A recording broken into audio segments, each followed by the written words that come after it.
परमात्मा को पाना बहुत आसान है, सतलोक में जाना बहुत आसान है, लेकिन काल भगवान ने जो हमारे ऊपर ये अननेसेसरी बोझ लाद रखा है, जैसे 56 प्रकार की पूजाएं, नाना प्रकार की रीति रिवाजें जिनका कोई औचित्य नहीं, हम बेमतलब अपना समय व्यर्थ करते थे। जैसे होली मनाते हैं, दिवाली मनाते हैं, अब इसमें के फंड शुरू कर दिया, बम भटकावेंगे, कितना प्रदूषण हो जाता है। किसी की आँख में डाला, आँख फूट गई, किसी के कपड़े जल गए, किसी के खेतों में पूड़ियाँ जल गई, किसी का घर में आग लग गई, और प्रदूषण निरा, और सारी रात बड्डा है बड़ कोई मरीज है, बीमार है, उसने वो परेशानी रहे। ये कोई खुशी का तरीका है?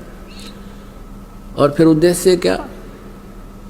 बोला इस दिन भगवान श्री राम सीता ने लेकर आया था, दिवाली वाले दिन वापस आया था, और वह गई भी तो थी काटी उसने 2 साल पाछे, फिर वो क्यों ना मनाया जिस दिन वह माँ दुखी रही, सारी उम्र तंग पाई।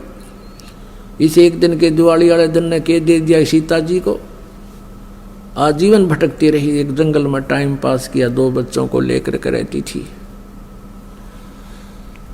तो ये काल ने हमें ऐसा बना रखा है कि हम या तो भक्ति करें, नहीं करें तो ड्रामा सा करें, बस फिर इनको डाल दें इसमें 84 लाख योनियों।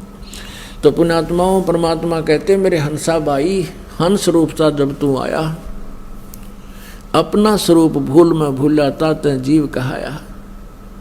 उस समय तू आया तो बहुत धनी था, अब तू निर्धन हो गया, अब तूने फिर से धनी बनना है, तभी तुम सतलोक जा सकता हो। जितनी कमाई लेकर आया था पुनों की, राम नाम की भक्ति, उतनी ही तो सैचुरेट हो जाएगा, भक्ति के धन से परिपूर्ण हो जाएगा जब वापस जाएगा।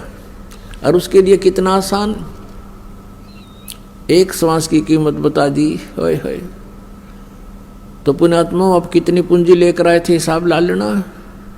और ये सिमरन आजीवन करते रहोगे, जब तुम भक्त सतलोक जाने योग्य होगे तो हम कितने धनी थे, अब हमने किस प्रकार उतना ही धनी बनना है। और वही परमात्मा की वाणी यानी सच्चिदानंद घनब्रह्म की वाणी तत्व ज्ञान बता रहा है कि नाम उठत नाम बैठत नाम सोत जागबे, नाम खाते नाम पीते नाम सेती लागबे। फिर बताते हैं कि राम नाम रटते रहो।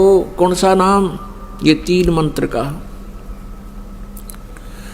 राम नाम रटते रहो जब तक घट में प्राण, यानी आखिरी सांस तक। कभू तो दीन दयाल के बिनक पड़ेगी कान। तो कहने का भाव यह है कि जो गीता ज्ञान दाता कहता है कि मेरा एक ओम मंत्र है, नथिंग एल्स, इसके अतिरिक्त और कोई मंत्र जाप करने का नहीं है। जो तुम और करते हो, ओम नमः शिवाय, ऐसे ऐसे अपने आप बना रहे हो, विष्णु जी का सेंसर नामा, ये कोई मंत्र नहीं है जाप करने के। हरे कृष्ण हरे राम राधे श्याम सीताराम राम राम, ये मंत्र नहीं है। जब हम गीता जी को एक सत्शास्त्र मानते हैं तो उसका अनुसरण भी करना चाहिए हमने, अन्यथा हम शास्त्र विधि त्याग का मनमाना आचरण कर रहे हैं। तो हम ऐसे गलती करते रहे, हमें पता ही नहीं था, विकल्प नहीं था। अब विकल्प है हमारे पास, परमात्मा ने बता दिया। अपनी पूंजी को व्यर्थ नहीं करना, किसी को आशीर्वाद नहीं देना, नहीं तो आप की पूंजी खत्म हो जाएगी। आपको आपने किसी के हाथ पे, सिर पे हाथ रख भी नहीं रखना, आपकी पूंजी जाए। पहले तो आप भी खाली थे और अगला भी खाली था। अब खाली बर्तन एक दूसरे को करें जाओ, न उसमें क्या आना जाना था, कुछ भी नहीं था। तो पहले तो आप किसी ना आशीर्वाद जो थे ना अगले का कुछ लाभ होना, ना आपका हानि होनी थी, वो तो न्यों का न्यों थे, पैरेलल थे, अब तो दोनों खाली। तो अब आपने अपने टायर में, अपने पहिए में हवा भरनी शुरू कर दी, पंप दे दिया आपको दास ने। अब आप हवा भर रहे हो पंप से, और आपने अपने दूसरे मित्र की गाड़ी में अपने टायर से पाइप ला कर उसका टायर में डाल दिया, ना वो चालन तो गा रहा ना आप का रहा, यानी आप भी खाली कर लिया पहिया। तो उसका प्रोसीजर ये है कि आप जी उसको भी पंप ही दिलवाओ कि इससे अपना हाथ से अपने प्रयत्न करके आप भी अपना भक्ति की ये जो हवा भरो, सिमरन करो। तो ऐसे आप जिन्हें अपनी भक्ति को बचा के रखना। जैसे माता गर्भ को रखे यत्न बनाए, ठेस लगे तो छन होवे तेरी ऐसे भक्ति जावे।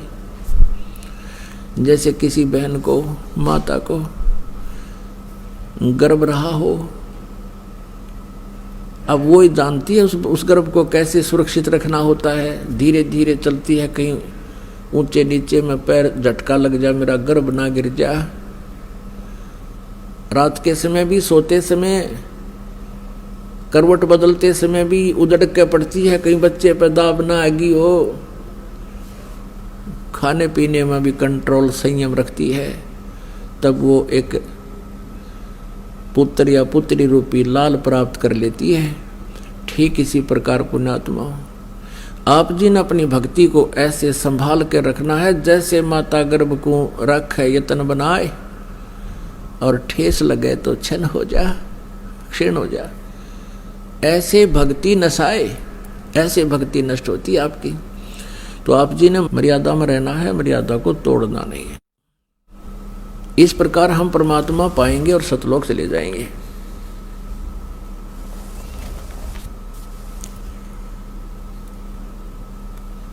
और जैसी हम भक्ति करते रहेंगे उतना ही हमें लाभ मिलता रहेगा। अब परमात्मा ने एक हमें ज्ञान दिया है, यदि हम गलत कार्य करेंगे उसका फल हमारा गलत होगा, परिणाम बहुत भयंकर होंगे।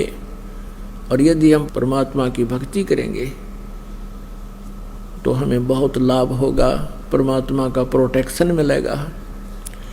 क्या बताते हैं, मन तू पावेगा अपना किया रे, भोगेगा अपना किया रे। मन तू पावेगा अपना किया रे, भोगेगा अपना किया रे।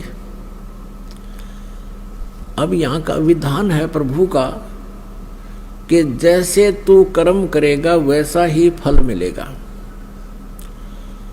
तो हम कर्म ही क्यों ना चेंज कर ले, हम उन कर्मों में ही परिवर्तन करेंगे। जैसे हम शराब पीते हैं, मांस खाते हैं या तम्बाकू प्रयोग करते हैं, तो उसका परिणाम हमने भोगना पड़ेगा, वो सितम जुल्म हमने भोगने पड़ेंगे। तो हम अपने कर्मों में ही परिवर्तन करें और फिर सत प्रयत्न करें, फिर देखें। अगर आप ये वीडियो YouTube पर देख रहे हैं तो हमारे चैनल को सब्सक्राइब करें और बेल आइकन को दबाना ना भूलें। अगर आप Facebook पर ये वीडियो देख रहे हैं तो हमारे पेज को लाइक करें।